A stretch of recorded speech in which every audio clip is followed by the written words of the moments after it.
কাঠমান্ডুর রাস্তায় কয়েকদিন আগেও ছিল আগুন আর ধ্বংসস্তূপ। সেখানে এখন দেখা যাচ্ছে ভিন্ন এক দৃশ্য।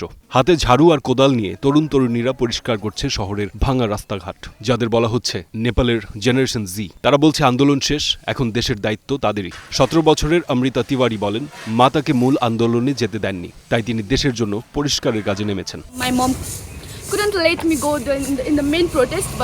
আমার মা আমাকে মূল আন্দোলনে যেতে দেননি, তাই দেশের জন্য আমি এখানে পরিষ্কারের কাজে নেমেছি।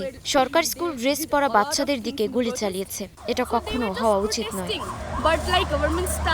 অঞ্জনা তিওয়ারি স্বপ্ন দেখছেন ডেনমার্কের মতো এক নেপালের, যেখানে প্রকৃতির সৌন্দর্যের মতোই সুন্দর হবে অর্থনীতি ও শিক্ষা ব্যবস্থা।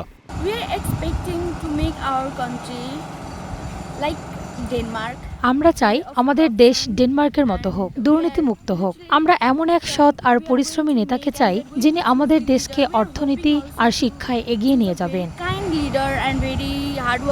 21 বছরের সুনিতা খারকা মনে করেন, গাড়ি পোড়ানো বা ভাঙচুর করা উচিত হয়নি, তবে তিনি এটাকে বলছেন ভালো কিছুর জন্য ত্যাগ। তার মতে তরুণদের বিদেশে না গিয়ে নিজ দেশে কর্মসংস্থান তৈরি করতে হবে। যানবাহন আর সম্পদ ভাঙচুর করা উচিত হয়নি, তবে যা ঘটেছে ভালো কিছুর জন্যই ঘটেছে।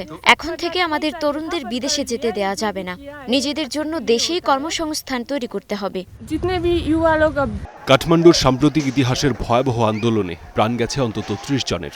সরকারের সামাজিক যোগাযোগ মাধ্যম নিষিদ্ধ করার সিদ্ধান্ত থেকেই এই অস্থিরতার শুরু। কিন্তু শেষ পর্যন্ত জেনারেশন জির আন্দোলনে পদত্যাগ করতে হলো প্রধানমন্ত্রী কেপি শর্মা ওলিকে। এখন সেই তরুণ প্রজন্ম প্রমাণ করছে তারা শুধু ভাঙতে জানে না, গড়তেও জানে। শহরকে আবার নতুন করে সাজিয়ে তুলছে তারা।